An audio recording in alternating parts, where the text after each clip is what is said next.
It is the greatest pressure, and it's a good thing because Jesus Christ, who is the way, told us that for us to know the truth, let the truth dwell in you. You shall know the truth, and the truth shall make you free. What is truth? Jesus Christ said, I am the way, the truth, and the life. Thy way, O Lord, is in the sanctuary. That is the word of the Lord. So to understand Jesus Christ, you must understand His way, which is in the sanctuary.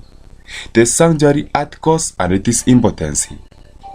Episode 1. So, and the word of the Lord says, and let them make me a sanctuary, that I may dwell among them. Let them make me a sanctuary, that I may dwell among them. Thy way, O God, is in the sanctuary. Who is so great a God as our God, even Jesus Christ? Jesus is the way. So thy way, O God, is in the sanctuary. Who is so great a God as our God? His name shall be called Wonderful, Counselor, the Mighty God, the Everlasting Father, the Prince of Peace. There are many precious truths contained in the Word of God, but His present truth that the flock needs now. I have seen the danger of the messengers of God running off from the important points of present truth to dwell upon subjects that are not calculated to unite the flock and sanctify the soul. Satan will here take every possible advantage to injure the cause. Earlier writings, page 63, paragraph 1.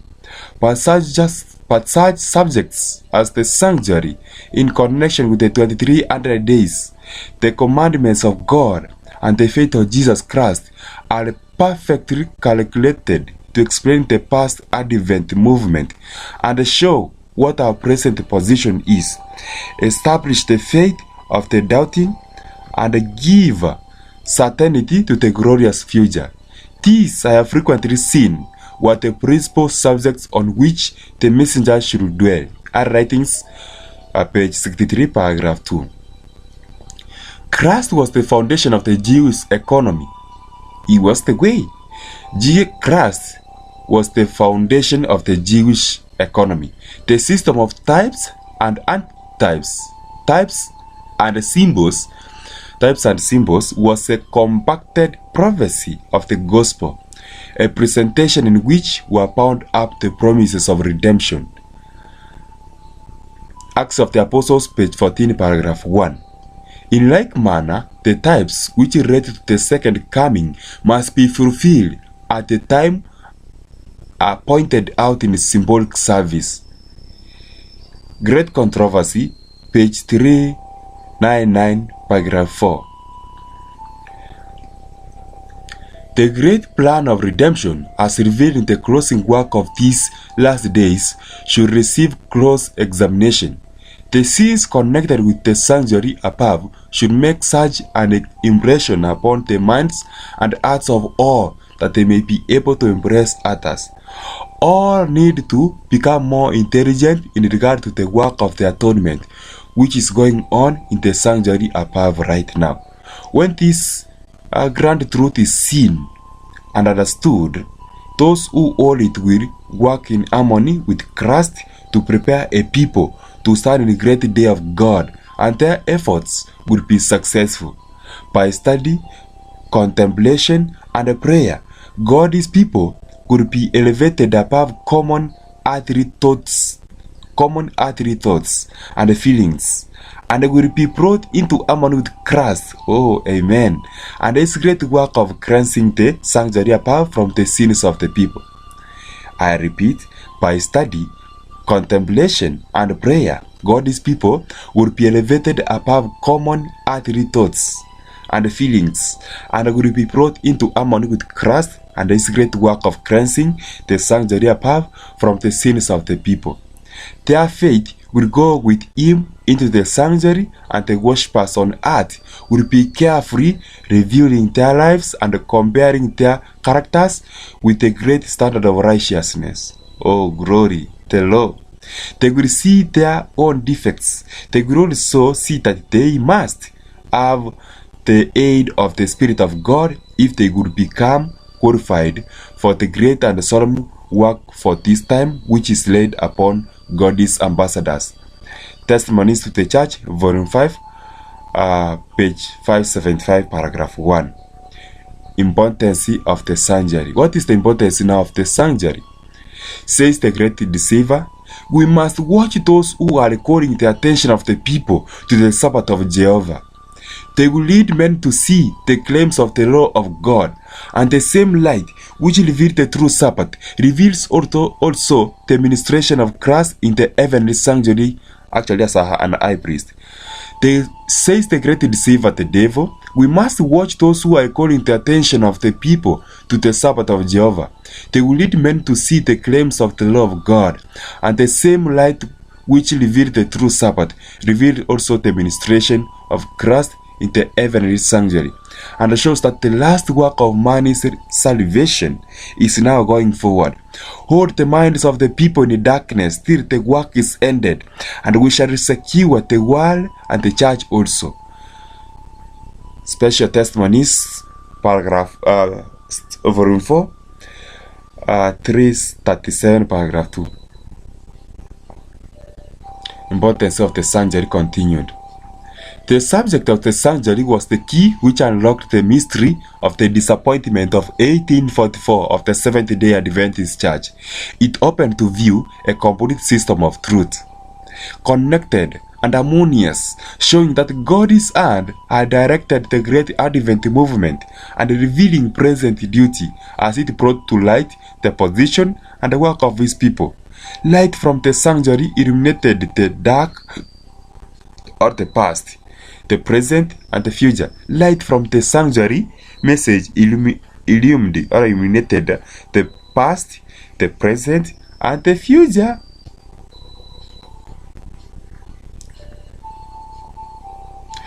Who took the key?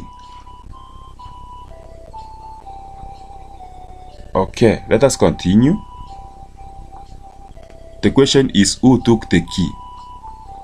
Luke 11:52. Woe unto you lawyers, taken away the key of knowledge, them that were entering in you hindered. Woe unto you lawyers, who have taken away the key, the key of knowledge, and let them that were entering in you hindered. So who took the key? Lawyers. They took away the key of the sanctuary message. They took away the key. Let us go on and see the importance of the sanctuary. As with all boldness, Paul proclaimed the gospel in the synagogue at Thessalonica. A flood of light was thrown upon the true meaning of the rites and ceremonies connected with the tabernacle service. He carried the minds of his hearers beyond the earthly service and the ministry of Christ in the heavenly sanctuary, to the time when, having completed his mediatorial work, Christ will come again in power and great glory and establish his kingdom on the earth. Acts of the Apostles, page 228, paragraph 3. The importance of the sanctuary continued. For 3 successful Sabbaths, Paul preached to the Thessalonians, reasoning with them from the scriptures regarding the life, death, resurrection of his work, and the future glory of Christ. The Lamb slain for the foundation of the world, Revelation chapter 13, verses 8. He exalted Christ, the proper understanding of whose ministry is the key that unlocks the Old Testament scriptures, giving access to their rich treasures. For 3 successful Sabbaths, Paul preached to the Thessalonians, reasoning with them from the scriptures regarding the life, the death, the resurrection of his work, future glory of Christ, the Lamb of God slain from the foundations of the world, Revelation chapter 13, verses 8. He exalted Christ, the proper understanding of whose ministry is the key that unlocks Old Testament scriptures, giving access to their rich treasures. He was the source of enrichment of the Jewish economy. Type and antitype.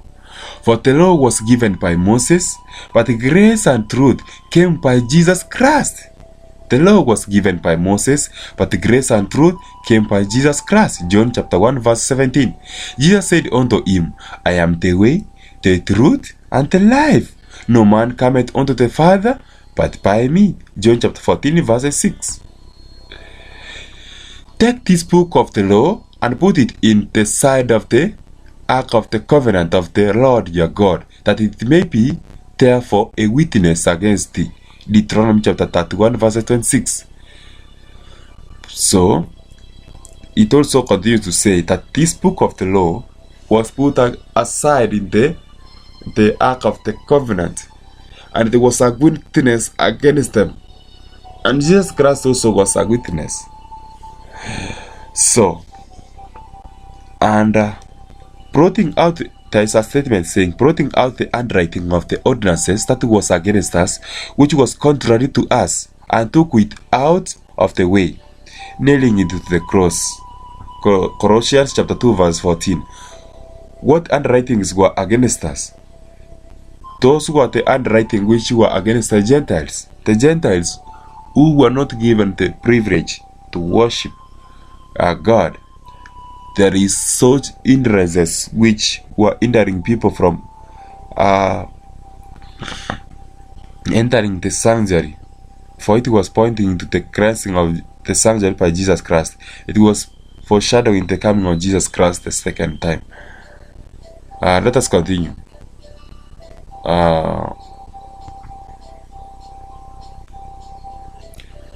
What was Moses told? It was to look on the pattern of the heavenly things. So, who serve unto the example and the shadow of heavenly things, as Moses was admonished of God when he was about to make the tabernacle. For see, say he, that thou make all things according to the pattern shewed to thee in the mount. So those things were a shadow of things to come. So what was the shadow? Take this book of the law and put it in the side of the ark of the covenant of the Lord your God, that it may be therefore a witness against thee. Deuteronomy chapter 31 verse 26. Blotting out the handwriting of the ordinances that was against us, which was contrary to us, and took it out of the way, nailing to his cross. Colossians chapter 2 verse 14. So what is this that was nailed to the cross? What handwritings of ordinances was against us, which was contrary to us? The next verse explains. Hebrews chapter 8 verse 5. It was to make according to the pattern of heavenly things. Those pattern of heavenly things were shadowing what was to come. And remember, what we have already earlier on seen is that there is a statement which was foreshadowing the coming of Jesus Christ. As with, okay, not that one. Okay, the subject of the sanctuary was the key which unlocked the mystery of the disappointment of 1844. It opened to view a complete system of truth that connected and harmoniously showed that God's hand had directed the Great Advent movement and revealed present duty as it brought to light the position and the work of his people. Light from the sanctuary illumined the past, the present, and the future. So the sanctuary is the one which shall illuminate even in our time. The great, okay, not that one. So let us go continue with where we were. God bless you. The place of understanding. We have seen the heavenly thing pattern. Now we see the place of understanding. Psalms chapter 119 verse 27. Make to understand the way of thy precepts, so shall I talk of thy wondrous works. Make me to understand the way of thy precepts. Thy way, O Lord, is in the sanctuary. Make me to understand the way of thy precepts, so shall I take of thy wondrous works. Psalm 73 verse 17. Until I went into the sanctuary of God, then understood it their end. Then understood I their end. Until the people of the world go to the sanctuary, then shall they understand their end. of the rich of those people. Psalm 77 verse 13. Thy way, O God, is in the sanctuary. Who is so great a God as our God? Make me to understand the way of thy precepts. So shall I talk of thy wondrous works. So the commandments of God shows the wondrous works of God. More especially the fourth commandment, the Sabbath. It shows that God did create the universe. For in 6 days the Lord made heaven and earth, and the seventh day rested. Thy way, O God, is in the sanctuary. Make me to understand the way of thy precepts. God bless you so much. Let us continue. Sanctuary layout. What is the sanctuary? What is this we are speaking about? The sanctuary layout. We shall look on the tabernacle. Here, seen. It was divided into 3 parts. The outer court, the holy place, the most holy place. And this is the divisions which were. We had the gate, and we had only one gate from the eastern side. It was followed in the outer court. We had the altar of burnt offering, and we had also the lava. Also, we will see it in a deep understanding. But this is the sanctuary layout as it was seen. Sanctuary articles. Let us now consider to see the structure and the dimensions of the tabernacle. We add places like the gate of the court, which was 20 cubits, 50 cubits, like that in Predit. So in the inner at the outer court, we add the brazen altar. That's in the outer court. We also add the lava. Okay, in the holy place, we add things like the candlestick, the table or shewbread. Also, we move to the Holy of Holies. The Holy of Holies, we add the golden altar and the veil and the Ark of the Covenant. So, those are the same things which we can speak at this time. And the eastern side, as you can see the canvas here, the canvas shows what east is. East is from this side. The reason being the gate was being in the eastern side was to avoid the people of Israel from turning to look towards the east. So when they were entering the court, that's the structure of how even the churches should be.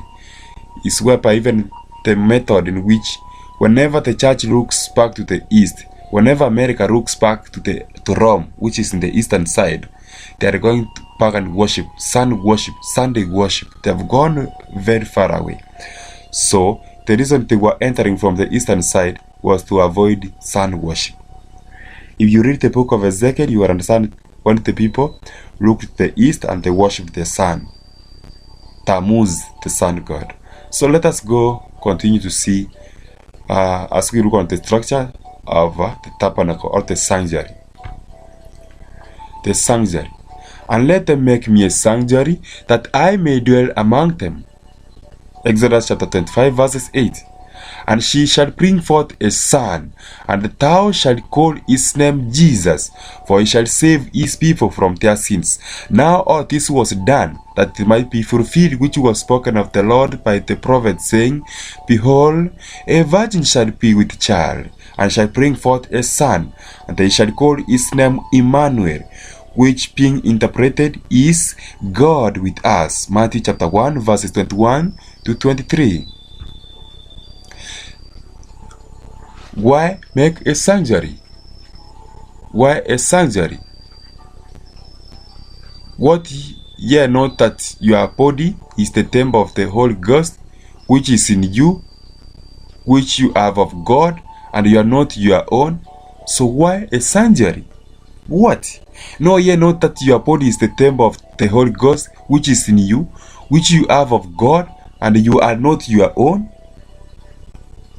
So the sanctuary, the purpose of the sanctuary, the purpose of the temple sanctuary is where the Holy Ghost dwells. It's where God dwells. In our time, the Holy Spirit dwells with us, in us, as in the temple, so in the body temple. So even the making of the sanctuary is a way of making God to dwell with us, to be with us. For eternal ages, it was God's purpose that every created being, from the bright and the holy setup to man should be a temple for the indwelling of the Creator. Because of sin, humanity ceased to be a temple for God. Desire of Ages by Ellen G. White, page 161, paragraph 1.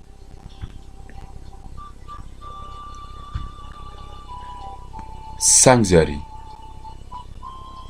The sanctuary can be divided into several places. I don't know if you can see this, but let me try. The sanctuary, to understand it, it is a subdivisions of all things which were happening in such a place. Let us, for instance, consider here. We add the present altar. The present altar is the first place where sacrifices were offered. The altar of sacrifice where blood was shed as one dies to sin. It was signifying repentance. Repentance is the first thing for a Christian. Present altar. One is baptized into his death and buried with him in baptism. Okay, and if you consider the structure of the sanctuary, you can see that it makes a cross. It makes a cross. It actually forms a cross. So, the present altar, it represents baptism. One is baptized into his death and buried with him in baptism.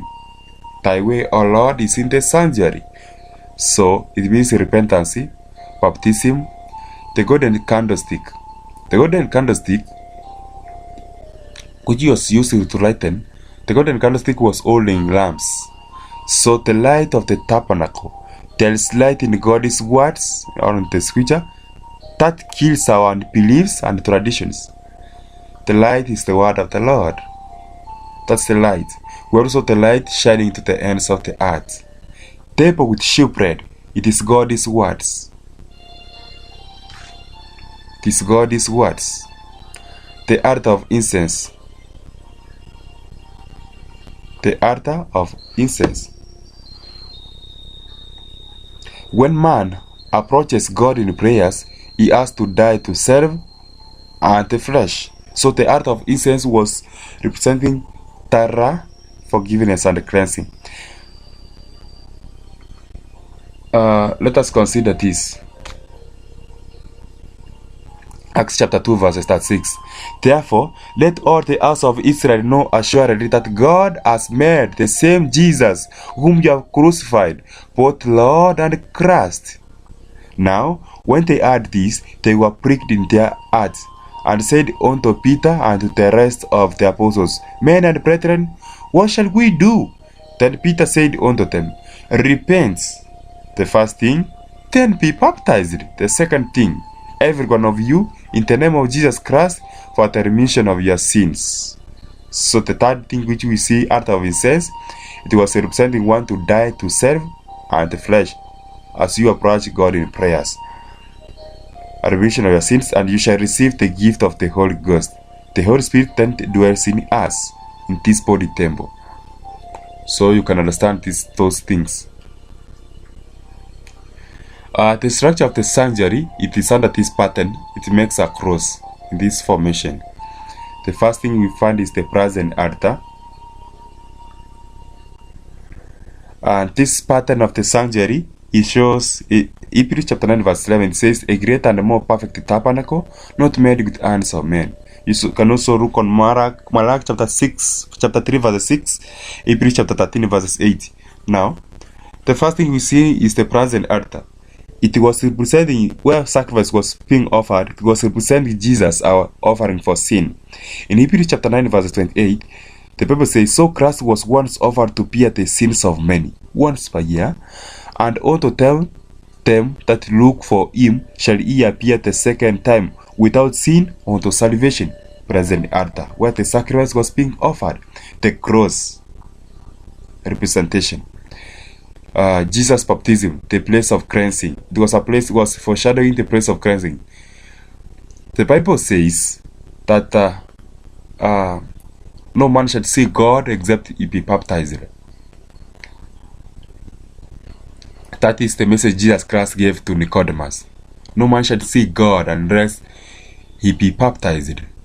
The candlestick here on the left side, it says it was the candlestick was carrying the lights. Jesus, the light of the world. We are also the light of the world, illuminating the light of Jesus Christ from the Word. Jesus created, I am the Word. In the beginning was the Word, and the Word was with God, and the Word was God, and the Word was made flesh and dwelt among us. Jesus prayed in the garden. Okay. The golden altar of incense. The golden altar of incense is prayers. Jesus Christ is praying for us in heaven. The golden altar of incense. Jesus prayed in the garden. So we must be prayerful as Christians in these last days. The table of shewbread. The table of shewbread. It was carrying those breads which were made. Jesus is the bread of life. Here, the next thing we had is the Ark of the Covenant. It was representing that in Hebrews 10 verse 19, having therefore brethren boldness to enter into the holiest by the blood of Jesus, by a new and living way, which he had consecrated for us through the veil, that is to say, his flesh. Having therefore brethren boldness to enter into the holiest by the blood of Jesus, by a new and living way, which he has consecrated for us through the veil, that is to say, his flesh. Through the veil, his flesh. So his body was the veil. God was veiling himself in the flesh. That's the pattern of the surgery as it was, but it's not clear. We can go next. The altar. The altar is like representing the cross, whereby the sacrifice was burnt. The sacrifice animal was burnt. Altar of sacrifice. What is the purpose of the altar of sacrifice? Let us first consider reading it. Exodus chapter 27 verse 1 to 2. And thou shalt make an altar of shittim wood, 5 cubits long and 5 cubits broad. The altar shall be 4 square, and the height thereof shall be 3 cubits. And thou shalt make the horns of it upon the 4 corners thereof. Each horn shall be of the same, and thou shalt overlay it with brass. The altar of sacrifice.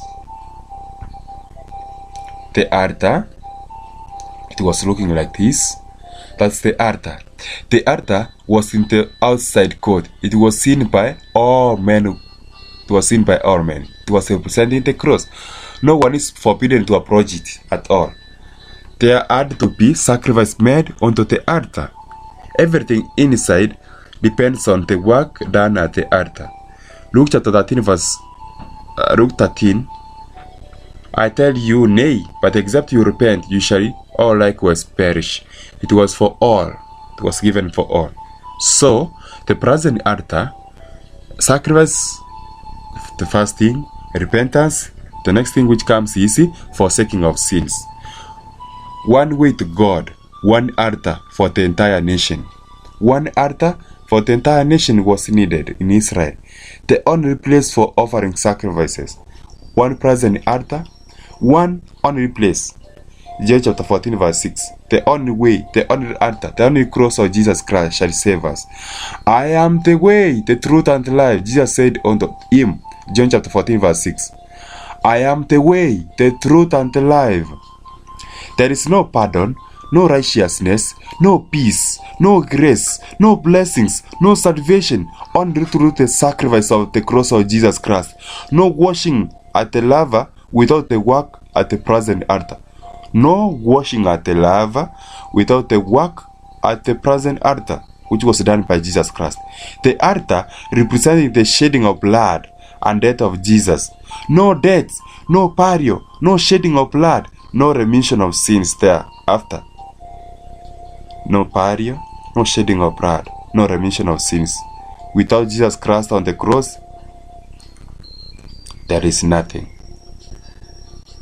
Without Jesus Christ all over the world, there is nothing. Repent therefore and be converted, because all this has been done, that your sins may be blotted out. I speak to the Muslim community. that they may understand this message, the plan of redemption, which Jesus Christ, even God in heaven, took a step to look for us. Repent therefore and be converted, and your sins may be blotted out.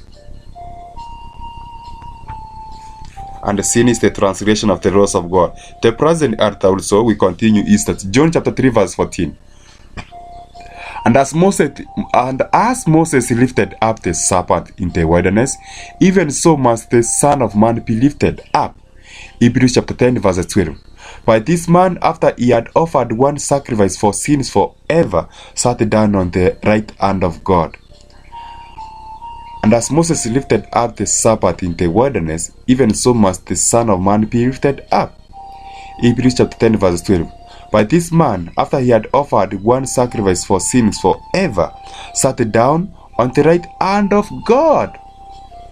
So the Son of Man, Jesus Christ, must be lifted up in all nations. For he has offered one sacrifice for sins forever, and has sat down on the right hand of God, where now he is in the most holy place, praying for us.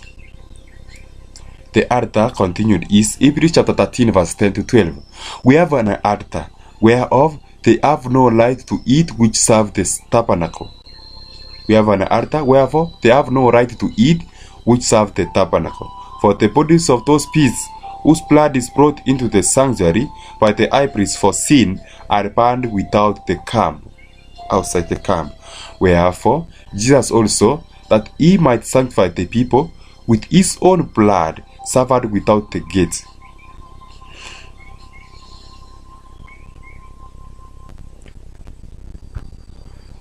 Without the gate is on the earth. Altar. Romans chapter 12 verse 1. I beseech you therefore, brethren, by the mercies of God, that you present your bodies a living sacrifice, holy, acceptable unto God, which is your reasonable service. Romans chapter 6 verse 6. Knowing this, that our old man is crucified with him, that the body of sin might be destroyed, that henceforth we should not serve sin.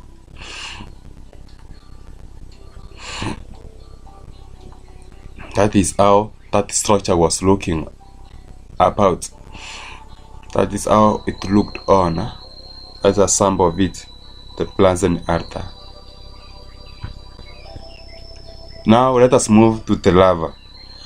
And I made the laver of brass, and the foot of it of brass, and of the looking glasses of the women assembling, which assembled at the door of the tabernacle of the congregation. And I made the laver of brass, and the foot of it of brass, and of the looking glasses of the women assembling, which assembled at the door of the tabernacle of the congregation. Now, that is the laver, representing baptism. Exodus chapter 40 verse 7. And thou shalt set the laver between the tent of the congregation and the altar, and they shall put water therein. That's the structure of the sanctuary. Exodus chapter 40 verse 30. And they set the laver between the tent of the congregation and the altar, and they put water there to wash with. The function of it was to wash, the first thing. So the function of the laver: thou shalt also make a laver of brass, and its foot also of brass, to wash with. And thou shalt put it between the tabernacle of the congregation and the altar, and thou shalt put water therein. For Aaron and his sons shall wash their hands and their feet thereat. Exodus chapter 30 verses 18 to 19. The function of it: the brass is shining, and the brass is representing, because it is looking grasses as we have seen earlier on. The looking grasses here, the Ten Commandments are also known as the law. It's represented as a mirror in the book of James chapter 1, around chapter verse 26. It says that it is represented as a mirror, a looking glass. the law of God is a mirror showing us sin. And when we realize the sin, we seek at the one who cleanses the sin, the Lamb of God, Jesus Christ, the Lamb of God, slain from the foundations of the world. And set the laver between the tent of the congregation and the altar, and put water therein to wash withal. So the brass was shining. The porch. Now let us move to the porch. 2 Chronicles chapter 3 verse 4. And the porch that was in the front of the house, the length of it was according to the breadth of the house, 20 cubits, and the height was 120, and he overlaid it with pure gold. 2 Chronicles chapter 29 verse 7. Also they have shut up the doors of the porch, and put out the lamps, and have not burned incense, nor offered burnt offering in the old place unto God of Israel. So we have doors of the porch, where inside we have lamps. They put out the lamps, and have not burned incense, nor offered burnt offerings in the holy place unto the God of Israel. That's the holy place. That is the holy place. The holy place, we have the lampstick, which has lamps, and also we have incense is burned there, and burnt offerings done in the holy place to the God of Israel. The place of weeping. Joel chapter 2 verse 17. It is here at the porch. Just before you enter the holy place, the place of weeping. Now, where should we be weeping at? Joel chapter 2 verse 17. Let the priests, the ministers of the porch, weep between the porch and the altar. Let the priests, the ministers of the Lord, weep between the porch and the altar. Between the porch and the altar. So that is after seeing Jesus Christ. After the lamb has been offered as a sacrifice, they have washed their hands and legs. That's after we have been baptized in the laver. So we go to the porch and the altar. That's the place of weeping. Here they are weeping because there is the priest who is in the holy place. They are weeping and waiting so that God can hear them. And this is especially what is needed in this last day.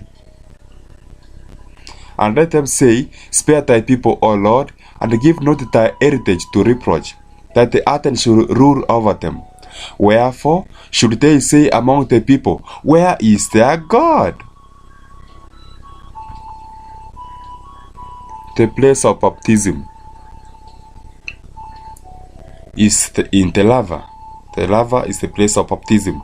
In Exodus chapter 30 verse 21, so they shall wash their hands and their feet, that they die not, and it shall be a statute forever to them, even to him and to his seed throughout their generations. So they shall wash their hands and their feet, baptism, representation, that they die not, to wash away their sins. And it shall be a statute forever to them, forever, even to him and to his seed throughout their generations. Mark chapter 16 verse 16. He that believeth and is baptized shall be saved, but he that believeth not shall be damned. There is room for everyone who will accept the high priest Jesus Christ as their Father by being born of water and spirit. Be willing to come to the door of the tabernacle, O world. Come to Jesus. John chapter 10 verse 7. Then said Jesus unto them again, Verily, verily, I say unto you, I am the door of the sheep. So let us come to the door of the tabernacle. Jesus said that he is the door of the sheep. Be washed before entering the tabernacle. Be washed before entering the kingdom of God. John chapter 20 verse 29. Except you be born again, you shall not enter the kingdom of heaven. Except you be born again, you can never enter the kingdom of heaven. Jesus, that is John chapter 3 verse 5.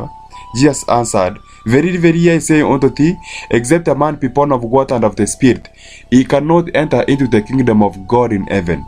Baptism does also now save us. 1 Peter chapter 3 verse 21. John chapter 20 verse 29. Jesus said unto him, John, unto Thomas, Jesus said unto him, Thomas, because thou hast seen me, thou hast believed. Blessed are they that have not seen, yet have believed. And many other signs truly did Jesus in the presence of his disciples, which are not written in this book. But these are written that you might believe that Jesus is the Christ, the Son of God, the sin-bearing, the Savior, and that believing you might have life through his name. You must believe.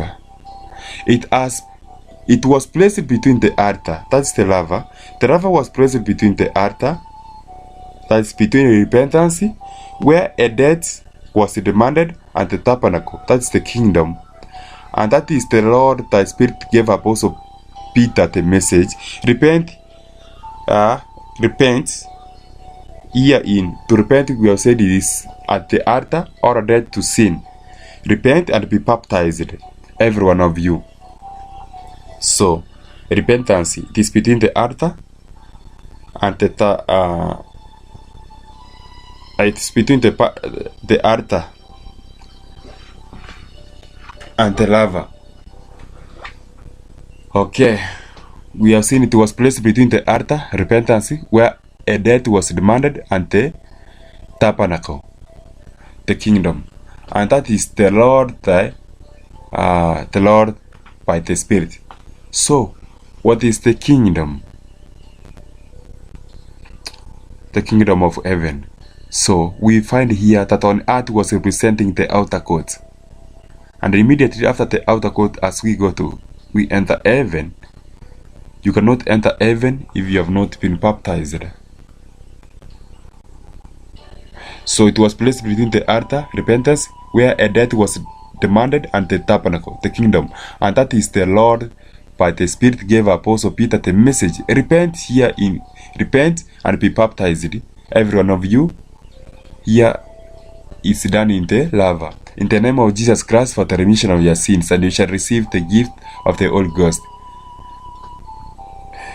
But 1 Corinthians chapter 6 verse 11, the Bible says, but you are washed, but you are sanctified, but you are justified in the name of the Lord Jesus, and by the Spirit of our God. Newness of life now. Romans chapter 12 verses 2.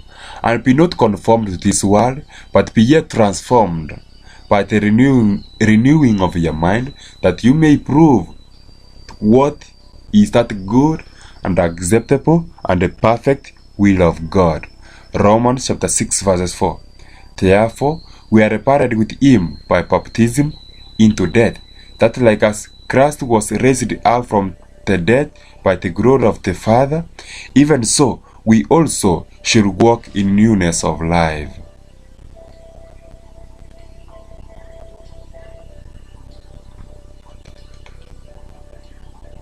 Therefore, we are buried with him by baptism into death, that like as Christ was raised up from the dead by the glory of the Father, even so we also should walk in newness of life.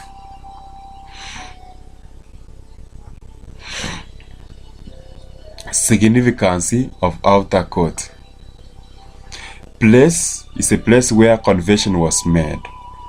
It's sin transferred from person to sacrifice of a victim. It is where sin was transferred from a person to a sacrificial system, a victim. That is to the Lamb of God. So the Lamb here was representing Jesus Christ, the perfect Lamb of God. It's where there was a acceptance of sacrifice. In Romans chapter 5 verse 9, much more then, being now justified by his blood, we shall be saved from wrath through him. So after the sacrifice, we was to be saved. Significance of outer court. Significance of the outer court. Romans chapter 3 verse 24 to 25. Being justified freely by his grace through the redemption that is in Christ Jesus, whom God has set forth to be a propitiation through faith in his blood, to declare his righteousness for the remission of sins that are past, through the forbearance of God. So it is the significance of outer court. Romans chapter 3 verse 24 to 25. Being justified freely by his grace through the redemption that is in Christ Jesus, whom God has set forth to be a propitiation through faith in his blood, to declare his righteousness for the remission of sins that are past through the forbearance of God. The holy and the most holy. This is the places now we will consider shortly in this sense here. Exodus chapter 26 verses 33 to 35. And thou shalt hang up the veil under the thatches, that thou mayest bring in thither within the veil the ark of the testimony.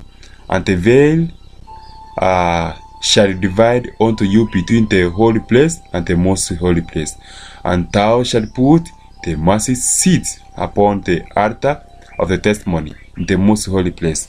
And thou shalt set the table between the veil and the candlestick over against the table on the side of the tabernacle towards the south, and thou shalt put the table on the north side.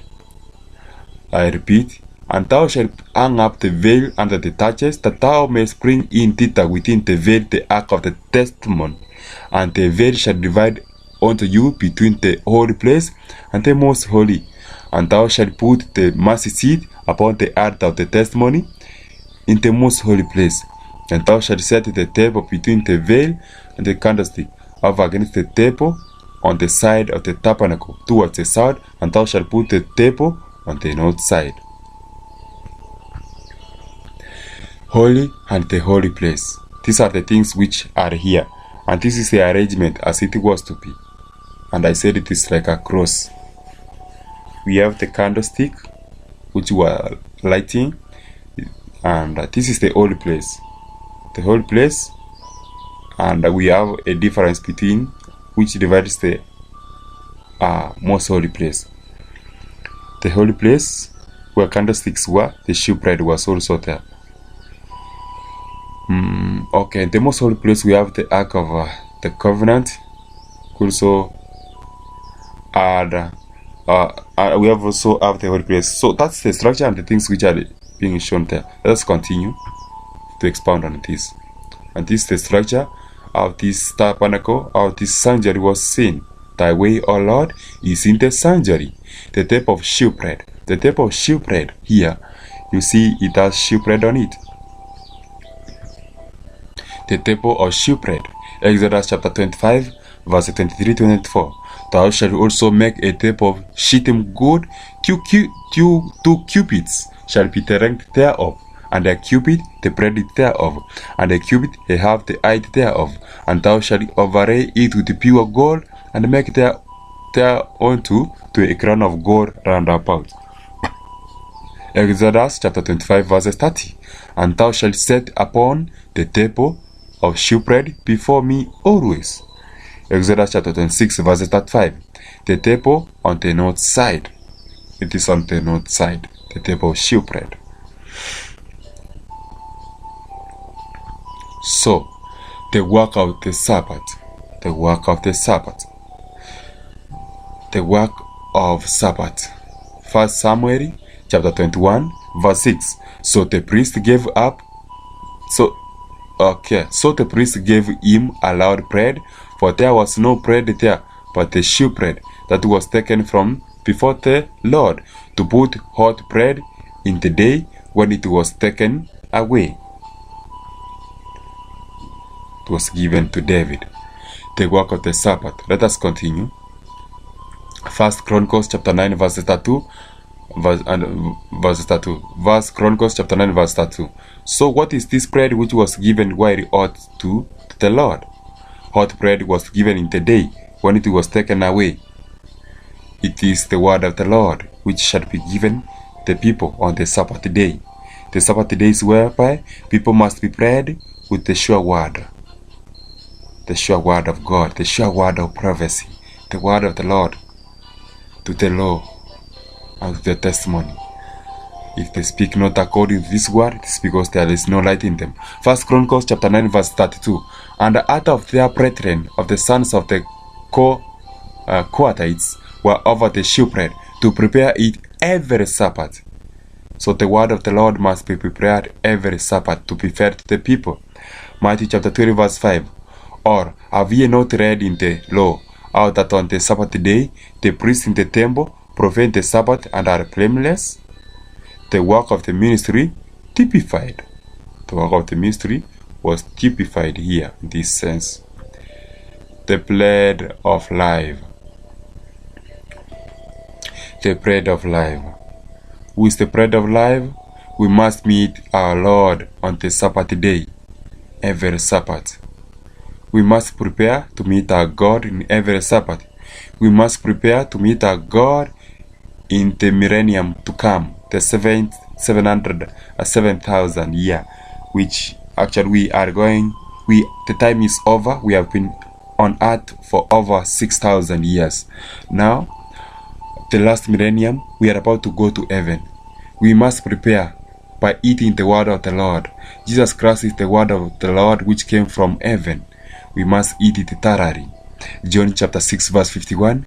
I am the living bread which came down from heaven. If any man eat of this bread, he shall live forever.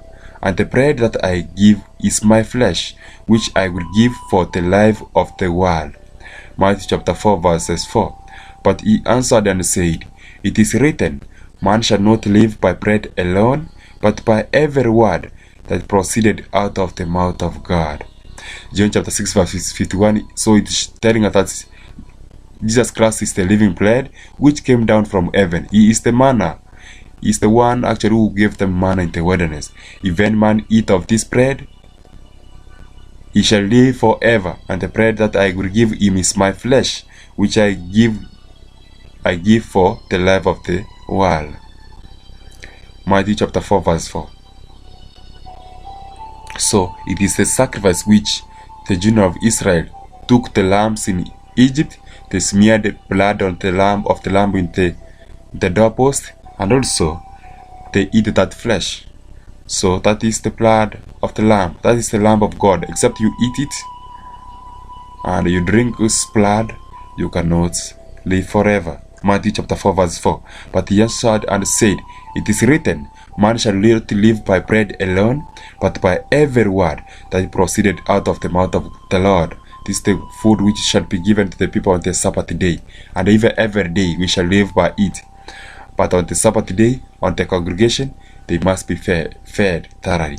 Job chapter 23 verse 12. Neither have I gone back from the commandments of his lips. I have esteemed the words of his mouth more than my necessary food. I have esteemed the scriptures of his mouth more than my necessary food. Jeremiah chapter 15 verse 16. Thy words were found, and I did eat them. And thy word was unto me the joy and the rejoicing of my heart. For I am called by the name of Lord God of hosts. Water and wine. John chapter 6 verse 35. And Jesus said unto them, I am the bread of life.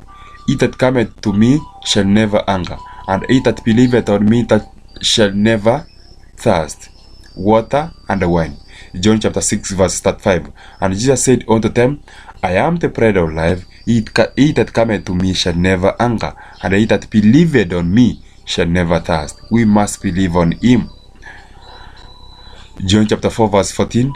But whosoever drinketh of the water that I shall give him shall never thirst, but the water that I shall give him shall be in him a well of water springing up into everlasting life and joy. John chapter 7 verse 37 to 39. Consider that message. The communion. Now let us consider the communion. Mark chapter 14 verses 22 to 24 is representing the bread of life and the blood of Jesus Christ. And as they did eat, Jesus took bread and blessed it and brake it and gave it to them and said, Take, eat, this is my body. And he took the cup, and when he had given thanks, he gave it to them, and they all drank of it. And he said unto them, This is my blood of the New Testament, which is shed for many. This is my blood of the New Testament, which is shed for many. the communion. And when he had given thanks, he broke it and said, "Take, eat, this is my body, which is broken for you. This do in remembrance of me." After the same manner also he took the cup when he had supped, saying, "This cup is the New Testament in my blood. This do ye as oft as you drink it in remembrance of me." 1 Corinthians chapter 11, verse 24 to 25. Let us eat the word of the Lord, and let us drink from Jesus Christ. Let us eat and drink from Jesus Christ. So those things were representing the same. What was it representing?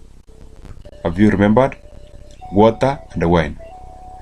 It was representing the promises of Jesus Christ. Water and the wine. They serve the purpose, the bread of life, which they did take. That's the bread of life. This is the living bread. The sheep bread which they did eat is that one which we have seen. The sheep bread, it was an oat bread which was given. Thank you so much. We have seen that one. Let us go very quickly. The wine also was representing the Holy Ghost, the Holy Spirit. The throne. Let us go to the throne. The table or shipbread. Okay, the throne. Let us consider the throne. Revelation chapter 4 verse 5.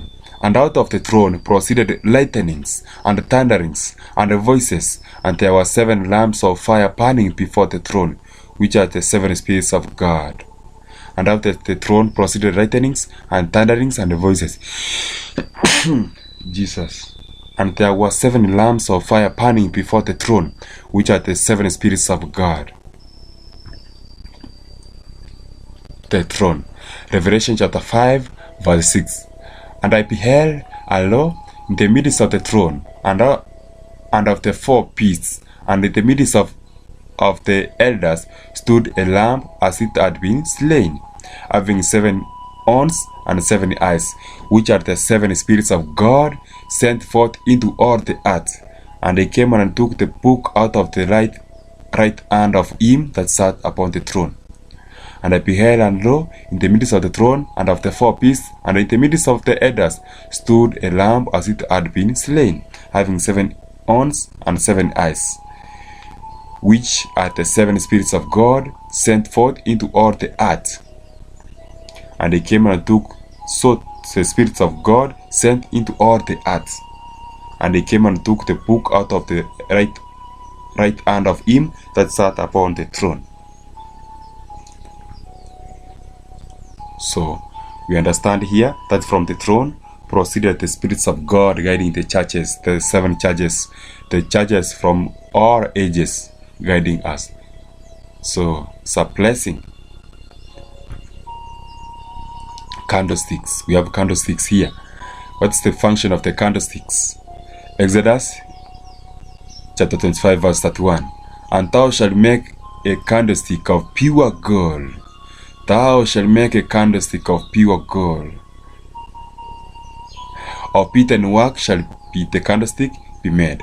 His shaft and his branches, his spurs, his knobs, and his flowers shall be of the same.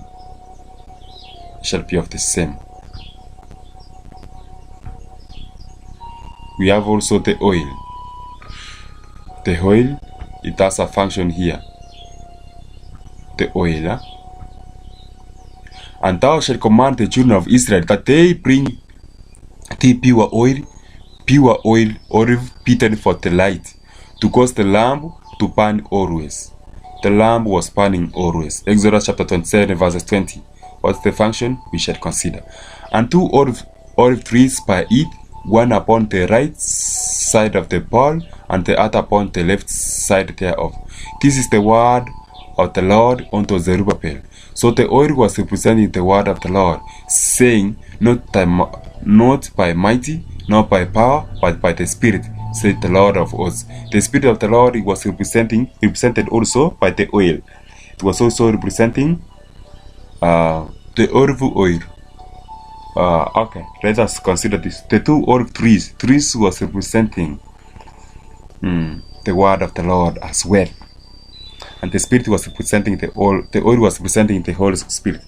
It represents two things. This is the word of the Lord unto Zerubbabel, saying, not by mighty, not by power, but by the Spirit, said the Lord of hosts. Zechariah chapter 4, verses 3 to 6. The light. Numbers chapter 8, verse 2. Speak unto Aaron, and say unto him, when thou lightest the lamps, the 7 lamps shall give light over against the candlestick. So the 7 lamps were giving light over against the candlestick. So the candlestick was lifting up. It was lifting the lamps. Jesus Christ said, no man shall light a lamp and hide it under a pole. John chapter 8, verse 12. Then spake Jesus again unto them, saying, I am the light of the world. He that followed me shall not walk in darkness, but shall have the light of life. So the light on the lamps, the light on the candlesticks was representing Jesus Christ. We are also the light of the world. We are co-workers with Christ or with God on earth, working to save for the salvation of men. You are the light. Matthew chapter 5, verse 14 to 16. You are the light of the world. A city that is set on an hill cannot be hid. Neither do men light a candle and put it under a bushel, but on a candlestick, and it giveth light unto all that are in the house. Let your light so shine before men, that they may see your good works, and glorify your Father which is in heaven. You are the light. Revelation chapter 1, verses 12 to 13. And I turned to see the voice that spake with me, and being turned, I saw 7 golden candlesticks, and in the midst of the 7 candlesticks, one like unto the Son of Man, clothed with a garment down to the foot, not a half, down to the foot, and girded about the paps with a golden girdle. I wonder what our ladies and women wear nowadays, down to the foot, and girded about the paps with a golden girdle. Revelation chapter 1, verse 20, the word of the Lord said, the 7 candlesticks which thou sawest are the 7 churches. Revelation chapter 1, verse 12 to 13. Okay, let me continue. How we become light. Zechariah chapter 4, verses 2 and 3. And said unto me, what seest thou? And I said, I have looked, and behold, a candlestick, all of gold, with a pole upon the top of it, and a 7 at the top of it. Let your candlesticks be lighted up, not down at the poles, but use as it is set on a hill, cannot be hidden. So let us not hide our Christianity. Let us not hide our Christianity. Let us share the word of the Lord by sola scriptura. And I said, I have looked, and behold, a candlestick all of gold, with a pole upon the top of it, and there 7 lamps thereon, and 7 pipes to the 7 lamps, which are upon the top thereof, and 2 olive trees by it, one upon the right side of the pole, and the other upon the left side thereof. The whole chapter is for deep study. So this whole chapter is for deep study. It's for us to understand very deeply. Revelation chapter 11, verse 4. These are the 2 olive trees and the 2 candlesticks standing before the God of the earth. The Word, the New Testament and the Old Testament, the Word of the Lord is the light unto the world. In heaven, Revelation chapter, now we go to heaven. Revelation chapter 1, verses 12 to 13. And I turned to see the voice that spake with me, and being turned, I saw 7 golden candlesticks, and the midst of the 7 candlesticks, one like unto the Son of Man, clothed with a garment down to the foot, and girded about the paps with a golden girdle. That is how the table of shewbread looked. It was carrying the shewbread, the table and the shewbread, table and shewbread on it, the table of shewbread. Now, altar of incense. We are the altar of incense. Exodus chapter 40, verses 26 to 27. And I put a golden altar in the tent of the congregation before the veil, and I burned sweet incense thereon, as the Lord commanded Moses. Revelation chapter 5, verses 8. Revelation chapter 5 verse 8. Golden vials full of odors, which are the prayers of the saints. Here is whereby Jesus Christ was offering prayers to the saints. The angel spoken thereon, representing the messenger, Jesus Christ, the messenger of the covenant, Malachi chapter 4. The golden vials full of odors, which are the prayers of the saints, were ascending to his Father. They were going to his Father. Christ prayed. Luke chapter 6 verse 12. So, in sense, here is presenting prayer. Pray always without ceasing. Prayer. Christ prayed. Luke chapter 6 verse 12. And it came to pass in those days that he went out into a mountain to pray, and continued all night in prayer to God. Luke chapter 5 verse 16, it says, and he withdrew himself into the wilderness and prayed. Mark chapter 1 verse 35. And in the morning, rising up a great while before day, he went out and departed into a solitary place, and there prayed. We should pray also. Psalm chapter 141 verse 2. Let my prayer be set forth before thee as incense. So incense is representing here prayer of the saints. Romans chapter 8 verse 26. Likewise, the Spirit also helpeth our infirmities, for we know not what we should pray for as we ought, but the Spirit itself maketh intercession for us with groanings which cannot be uttered. So the Spirit of the Lord searches everything. 1 Thessalonians chapter 5 verse 17. The word of the Lord says, pray without ceasing. That is the art of incense. Romans chapter 12 verse 12. Rejoicing in hope, patience in tribulation, continue instant in prayer. So that one, the art of incense was representing prayer. A sweet incense thereon, as he commanded Moses, sweet incense, prayers for the people. So Revelation explained it very well. Golden vial full of odors, which are the prayers of the saints. These are prayers going to heaven. We should always ensure that this is going to heaven. Prayers should be ascending to heaven. Let us not faint in prayer. Revelation chapter 8 verse 3. Another angel came and stood at the altar, having a golden censer. This is Jesus Christ, who is offering prayers for us in the heaven. He is the high priest.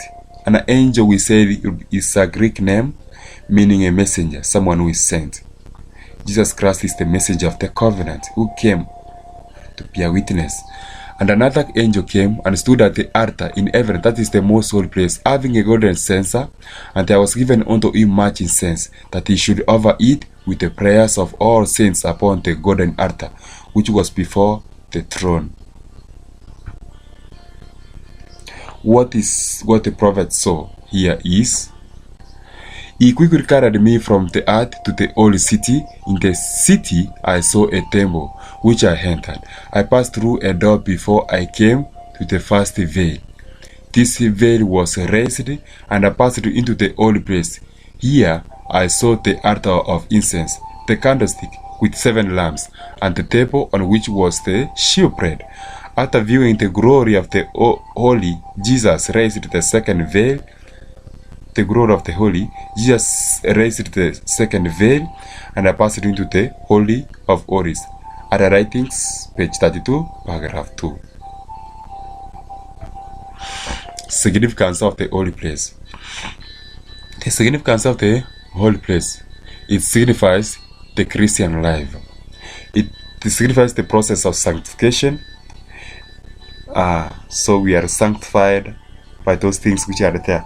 Prayers, living by the word of the Lord, guided by the Holy Spirit. Communion must be continuous, being faithful. Hebrews chapter 2 verse 7. For both he that sanctified and they who are sanctified are of one. The shewbread, that is the word of the Lord. The word of the Lord, John 17:17, the Bible says, thy word is truth, sanctify them through thy truth. Thy word is truth. The word of the Lord does sanctify us. Hebrews chapter 2 verse 11. For both he that sanctified and they who are sanctified are of one, for which cause he is not ashamed to call them brethren. Jesus Christ sanctifies us through his word. Jesus Christ is the word of the Lord. The word of the Lord. We must eat it and drink it and live by it. Through reading the word, praying and partaking of the Holy Spirit, that is it. We should also pray for others, teach the word, and live lives that reflect the light of Jesus Christ in this life.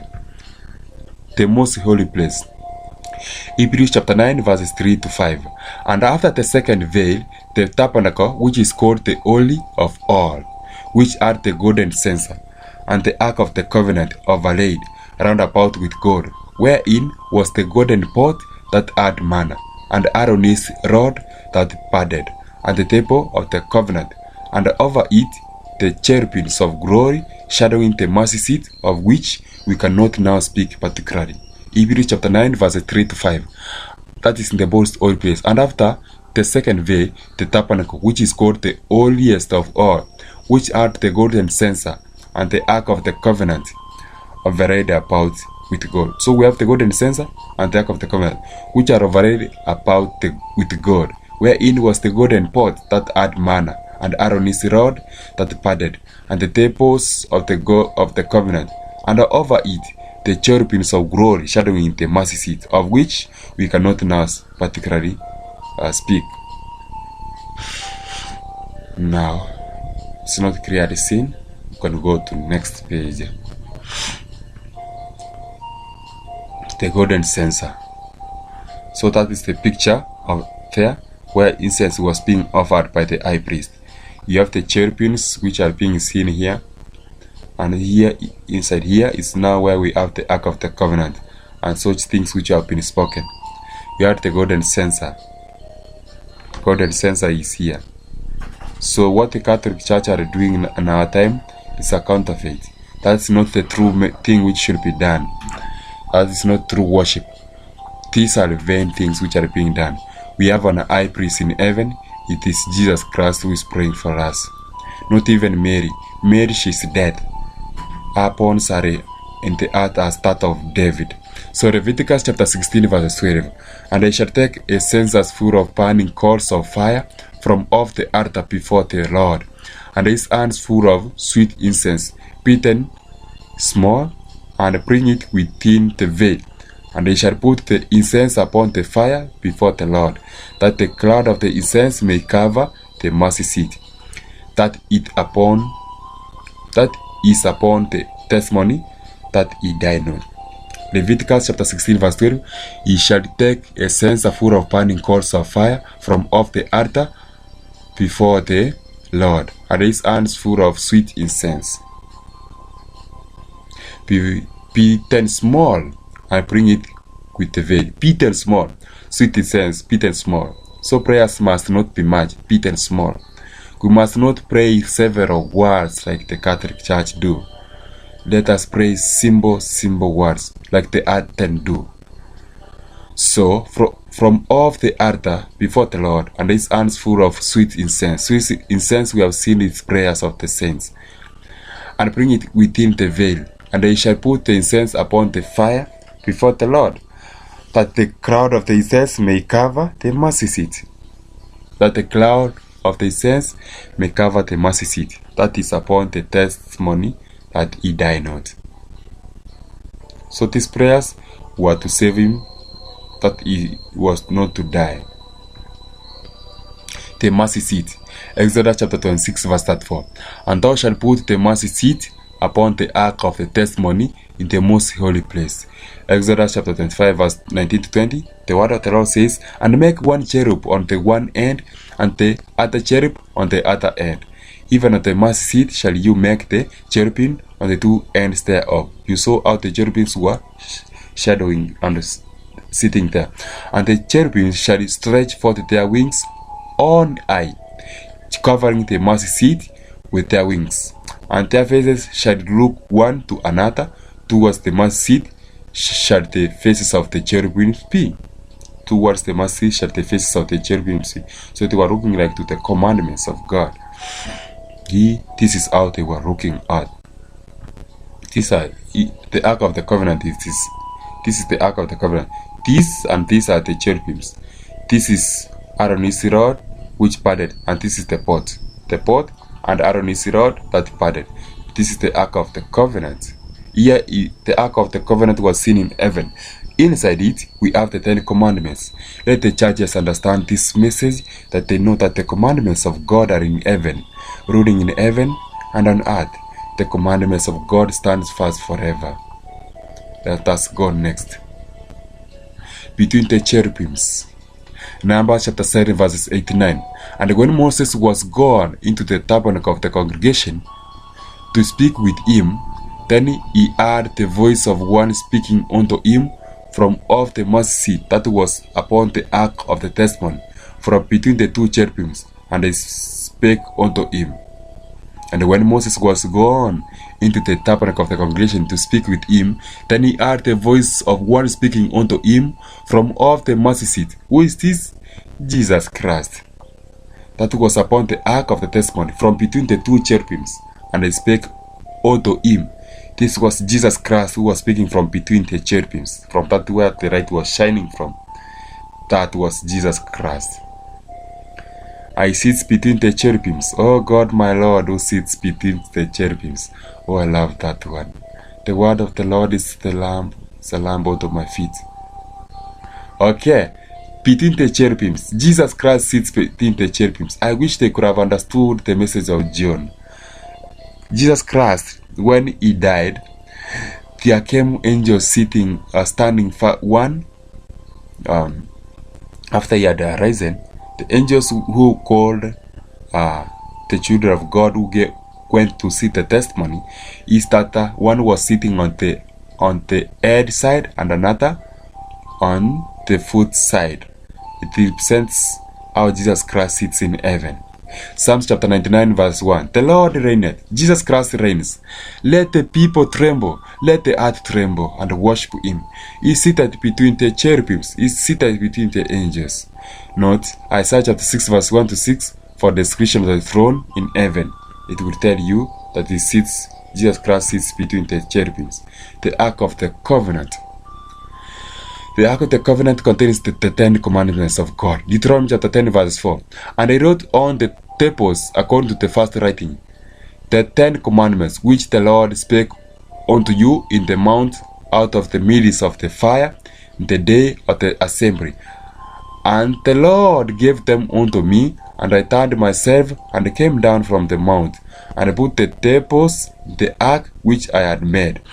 And there they be as the Lord commanded me. Deuteronomy chapter 10 verse 4. And I spake on the tables according to the first writing, the 10 Commandments which the Lord spake unto you in the mount of the midst of the fire, the day of our assembly. And the Lord gave them unto me, and I turned myself and came down from the mount and put the tables in the ark which I had made. And there they be as the Lord commanded me. The Ark of the Covenant.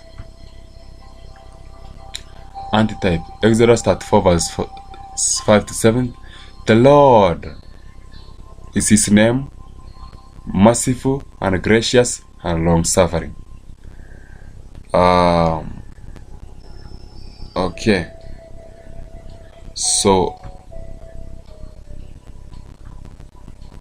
okay. I believe we can continue with this. So we add inside the ark, where we add 2 tables of the testimony, the 10 Commandments. We show them earlier on. We also add inside the ark, where we add Aaron's rod against before the testimony. Aaron's rod against before the testimony. Aaron's rod was guiding us. The rod was guiding the people. It was like guiding the sheep. The rod was guiding the people. We shall see the meaning of it. Another witness. In the earliest, the witness by Ellen G. White in Earlier Writings, page 32, paragraph 3. In the earliest, I saw an ark, and on the top and the sides of it was purest gold. On each end of the ark was a lovely cherub, with its wings spread out over it. Their faces were turned towards each other, and they looked downwards. Between the angels was a golden censer, and above the ark where the angels stood was an exceeding bright glory that appeared like a throne where God dwelt. Another witness, Ellen White, continues to say in paragraph 3, Jesus stood by the ark, and as the saints' prayers came up to him, the incense in the censer would smoke, and they would offer up their prayers with the smoke of the incense to his Father. In the ark was the golden pot of manna. Inside the ark was the golden pot of manna and Aaron's rod that budded, and the tables of stone which folded together like a book. Aaron's rod that budded, and the tables of stone which folded together like a book. This is what Ellen G. White saw. The pot of manna. Let us now consider the pot of manna. Exodus chapter 16 verse 15. And when the children of Israel saw it, they said one to another, It is manna, for they wist not what it was. And Moses said unto them, This is the bread which the Lord has given you to eat. John chapter 6 verse 48. Now let us consider. I am that bread of life. Your fathers did eat manna in the wilderness, and are dead. This is the bread which cometh down from heaven, that a man may eat thereof, and not die. Note Deuteronomy chapter 8 verse 1 to 3, for the object lesson that God was trying to teach in the provision of manna. Go and consider that message because of time. Manna. It was actually grains like. Psalm chapter 78 verse 24, and had rained down manna upon them to eat, and had given them of the corn of heaven. So the corn of heaven, the corn, whenever you see corn, in most cases it represents manna, or the word of the Lord, grains, manna. Mark chapter 2 verse 23, and it came to pass that he went through the cornfield on the Sabbath day, and his disciples began, as they went, to pluck the ears of corn. What were they eating? It was symbolizing that the people of God must be eating corn, bread, every time and time again. Here erythro, there erythro. Corn and other foods from the grain family are referred as grains and cereals. Grains and cereals. That is spiritual food. Food. Aaron's rod in the chosen priest. And it came to pass that the man's rod whom I shall choose shall prosum, and I will make to cease from me the murmurings of the children of Israel, whereby they murmur against you. Numbers chapter 17 verse 5. Hebrews chapter 7 verse 21. For those priests were made with an oath, but this with an oath by him that said unto him, The Lord swear and will not repent, Thou art a priest forever, after the order of Melchizedek. By so much was Jesus made a surety of a better testament. Jesus Christ is now our high priest, a chosen priest, after the order of Melchizedek. Almond, fruit, and nuts, which were there inside. Let us see what was the function of it. Numbers 17 verse 8. And it came to pass that on the morrow Moses went into the tabernacle of witness, and behold, the rod of Aaron for the house of Levi was parted, and brought forth parts, and they plumed blossoms, and yielded almonds. So almonds which parted and were brought forth. What were they symbolizing? You know, this thing was not planted, but it was producing these things. That's a miracle. And it plumed blossoms and yielded almonds. The seed of the almond is one of the most potent nuts. The fleshy outer coat can be eaten as fruit. Both can be eaten raw. Almond, fruit and nuts. Both can be eaten raw. The fruit and the almond. And it came to pass that on the morrow Moses went into the... Okay, we have seen that one already. Fresh outer coat can be eaten. The book of the law. Deuteronomy chapter 30 verse 10. If thou shalt hearken unto the voice of the Lord thy God, to keep his commandments and his statutes which are written in this book of the law, and if thou turn unto the Lord thy God which with all thy heart and with all thy soul. Deuteronomy 31:26 it says, Take this book of the law and put it in the sides of the ark of the covenant of the Lord your God, that it may be therefore a witness against thee. It is a witness for us. The laws of God are witnesses over us. If we sin, we must seek the one who takes away sins of the world, Jesus Christ. So the antitype, Revelation 12 verse 17, which we have a people keeping the commandments of God, which the devil is chasing, which keep the commandments of God and have the testimony of Jesus Christ. The last remnant people of these last days are this history. Revelation chapter 19 verse 10. I am thy fellow servant and of thy brethren that have the testimony of Jesus Christ. So God even now has a people who keeps the commandments of God and have the testimony of Jesus Christ. And the testimony of Jesus Christ is the spirit of prophecy which was manifested by Sister Ellen G. White. These last day prophets like Moses. Revelation chapter 19 verse 10. I am thy fellow servant and of thy brethren that have the testimony of Jesus. Worship God, for the testimony of Jesus is the spirit of prophecy. The last day church must have the commandments of God, the testimony of Jesus Christ also, which is the testimony of Jesus Christ we have said is the spirit of prophecy. Revelation chapter 22 verse 9. Then said he unto them, See thou do it not, for I am thy fellow servant and of thy brethren the prophets. I am of thy brethren the prophets who bear witness as well, the angel said. So we should be giving glory to God by keeping his commandments. To give God glory is to acknowledge that he is the creator who created all things. Even the Sabbath day, it reminds us, for in 6 days the Lord made heaven and earth. The man of sin has tried to change this. The devil has fought this from the beginning. And let us stand fast to the commandments of God and worship him in truth, because the devil refused to worship God in heaven, even refused to worship Jesus Christ, and wanted the seat of Jesus Christ. He tempted Jesus Christ in the wilderness for him to worship, that Jesus was to worship the creature who is Satan, Lucifer, to worship him. That Jesus is to worship Satan. That was very bad. Now Ecclesiastes chapter 12 verse 13. Here, to give God glory is to keep his commandments. 1 Corinthians chapter 10 verse 31. To give God his glory is to keep his commandments, to give him his glory, and to keep the body temple pure. Wherefore, whether therefore you eat or drink or whatsoever you do all to the glory of God. The message of temperance is thus directed, linked to the commandments of God, to give glory to God. Ichabod, the glory is departed, because the ark of the testament of the covenant was taken from Israel. Ichabod, and he gave birth to a child and named him Ichabod. The glory of the Lord. Ezekiel chapter 1 verse 26. And above the firmament that was over their heads was the likeness of a throne, as the appearance of a sapphire stone, and upon the likeness of the throne was the likeness as the appearance of a man above it. The glory of the Lord is in the commandments of God. The glory of the Lord.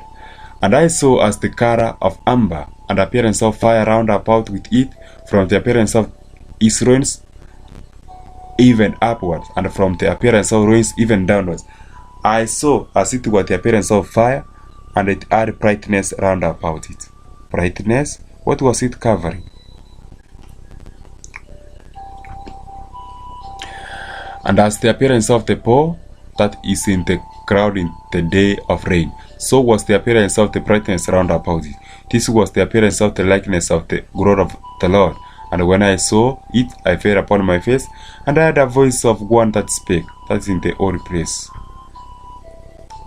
2 Chronicles chapter 13 verse 1. We had an earthly sanctuary, what was also seen. 2 Chronicles chapter 5 verse 13. It came even to pass, as the trumpeters and singers were as one, to make one sound to be heard in praising and thanking the Lord. And when they lifted up their voice with trumpets and cymbals and instruments of music, and praised the Lord. So, as the trumpets and the singers were as one to make one sound to be heard in praising and thanking the Lord. And when they lifted up their voice with the trumpets and the cymbals and instruments of music and praised the Lord. So, after what happened in the earthly sanctuary is that after they heard the message and the voice from the temple, as the prayers were being offered in the old place, when they heard the bells ringing, they sang. As they sang, continued to sing. The high priest went with bells to the whole place, and this was a symbol of what is happening. And the people, their work was to praise, giving thanks to the Lord and praising God. 2 Chronicles chapter 5 verse 13p, saying, "For he is good, for his mercy endured forever." So as he sits in the mercy seat, is for a mercy to the world. That when the house was filled with a cloud, even the house of the Lord, so that the priests could not stand to minister by reason of the crowd, for the glory of the Lord had filled the house of God. So they could not minister when the glory of the Lord filled the temple. Humanity. Let us now consider something here. Exodus chapter 34, verses 29. "And it came to pass, when Moses came down from Mount Sinai with the 2 tables of testimony in Moses' hand, when he came down from the mount, that Moses wist not that the skin of his face shone, wherein he taketh with him." So the commandments of God, they are the one which is to make us shine. As we shine more and more, it's the character of God. The commandments of God is the character of God. It's the one which made Moses to shine before God. That is the character of God. This is a mirror. It makes us shine. So in the mercy seat it was shining as we have seen in the book of Ezekiel, in that most holy place. It was shining because of the commandments of God. It shines. So that's the glory in heaven. Who can be able to dwell with everlasting fire in heaven? Isaiah asks that, because in heaven is shining. Who can be able to shine, to dwell with it? We also continue with the weakness of humanity. Is that Matthew chapter 17 verse 2. "And it was transfigured before them, and his face did shine as the sun, and his raiment was white as light." Why? Jesus was shining as the sun, and his raiment was white as light, because that is his nature. In heaven, Jesus Christ, when God sits in this temple at the right hand of his Father, here he does shines. When he sits in the mercy seat, he shines forth as a sun, because even there, that is his character, and that is the place we have his 10 commandments. That's the reason why we had Moses and Elijah coming. Moses was representing the law, and Elijah was representing the prophecy. Here, we have 2 characters of people in these last days. We have those people 144,000 who shall not die, but they shall be taken to heaven directly. When Jesus Christ comes, they shall not die. But also we have those people like Moses who shall die and be raised from the dead and taken to heaven. Those are 2 groups in these last days. Acts chapter 6 verse 15. "And all that sat in the council, looking steadfastly on him, saw his face as it had been the face of an angel, because he was about to behold and look to the whole place in heaven where Jesus Christ was. It made him to shine. So it is sin which separates us from God. We could have been shining and more glorious, living in peace with God. The place of glorification. Colossians chapter 1 verse 11. "Strengthened with all mighty according to his glorious power, unto all patience and suffering with joyfulness."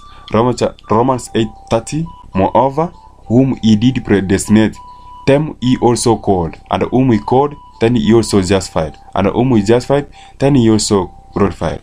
So we have been predestinated from the beginning to be saved if we hear the voice. Then he also called, because he has called us, let us hearken to the voice. And if we have been called, let us be justified and sanctified by the word of the Lord. Jesus Christ will justify us and glorify. As he will be glorified, we shall be also be full of glory of heaven. So we should be filled with the fullness of glory. Ephesians 3:19. And to know the love of Christ, which passes knowledge, that you might be filled with all the fullness of God. If you love me, keep my commandments. For God so loved the world, that he sent his beloved Son, that whosoever believed in him shall never perish, but have everlasting life. Colossians chapter 1 verse 19. Colossians chapter 2 verse 9. For it pleased the Father that in him should all fullness dwell. For in him dwelleth all the fullness of the Godhead bodily. So of great glory and joy. God bless you so much. For it pleases for a Father that in him should all fullness dwell. For in him dwell all the fullness of the Godhead bodily. The praise of glorification continued. Colossians chapter 1 verse 27. To whom God will make known what is the riches of the glory of this mystery among the Gentiles, which is Christ in you, the hope of glory. Romans 13 verse 12. The night is fast spent, the day is at hand.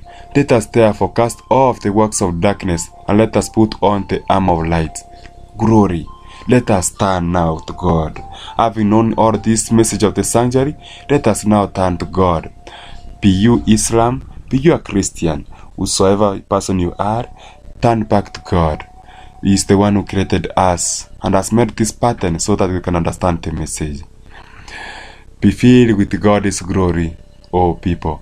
For behold, the darkness shall cover the earth, and the gross darkness the people. But the Lord shall arise upon thee, and his glory shall be seen upon thee. Numbers chapter 14 verse 21. But as truly as I live, all the earth shall be filled with the glory of the Lord. Revelation chapter 18 verse 1. And after these things I saw another angel come down from heaven, having great power, and the earth was lightened with his glory. Let us be filled with the glory of the Lord Jesus Christ. So who shall remain? Ellen G. White tells us in the book of Area Writings, page 272, paragraph 3. I looked upon the company who a short time before, when such distress and bondage, their captivity was turned, a glorious light shone upon them. How beautiful they then looked! All marks of care and weariness were gone, and health and beauty were seen in every countenance. There is a verse in the book of Isaiah that says, how beautiful are the feet that brings good tidings. How beautiful are the feet that brings good tidings to the people. Good news to the people.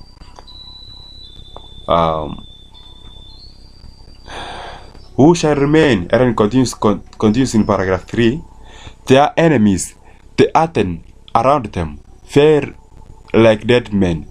They could not endure the light that shone from heaven as Jesus Christ came upon the delivered holy ones. This light and glory remained upon them, and Jesus was seen in the clouds of heaven. As the day approaches, as we are turning back to godliness, as we are turning more and more to be purified through the standard of righteousness, the law, as Jesus Christ approaches, because of God changing us day in, day out, our earthen people, those who don't believe on God, they shall hate us because of our glory. When Moses was shining, they did not want him to be seen. They were hiding. They wanted to hide. They were telling us, veil yourself. Stop preaching the sure word of prophecy. Stop preaching the truth to the people, because it was hurting them. The light from Moses was hurting them. It hurts. It was hurting them. So, in these last days, the faithful thread company were changed in a moment, in the twinkling of an eye, from glory to glory. That is what is to come. Let us be changed. Let us be turned and transformed. So our focus is Christ's focus. Ever before him, Christ saw the result of his mission. His earthly life, so full of toil and sacrifice, was cheered by the thought that he would not have or this travail for naught. By giving his life for the life of man, he would restore his humanity, the image of God. The image of God made in Eden must be returned. God made man in his own image. Genesis chapter 1 verse 26, I paraphrase, it says, "Let us make man in our own image." That is it, in the character of God. He will lift us up from the dust, reshape the character after the pattern of his own character, and make it beautiful with his own glory. Ministry of Healing, page 504, paragraph 2. Even before him, Christ saw the result of his mission on earth. His earthly life, so full of toil and self-sacrifice, was cheered by the thought that he would not have all his travail for naught. By giving his life for the life of men, he will restore in humanity the image of God. For God so loved the world that he gave his only begotten Son, that whosoever believeth in him should never perish, but have everlasting life. If you love God, keep his commandments. And lastly, I can say, John seeing Jesus Christ the following day said, "Behold the Lamb of God that taketh away the sins of the world. His name shall be called Jesus," meaning a Savior taking the sins of the world. God bless you. My name is Evangelist King Osiemo from the Horn of Africa. God bless you. May you, if you can support us through our PayPal email. It is yourcityking. So my name is King Osiemo. yourcityking@gmail.com. Assist. This is Adventist Angels Watchman Radio. God bless you more abundantly for taking your time to be with us up to this moment.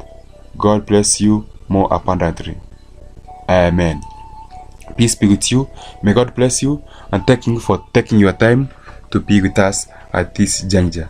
Peace be with you. Amen. Amen.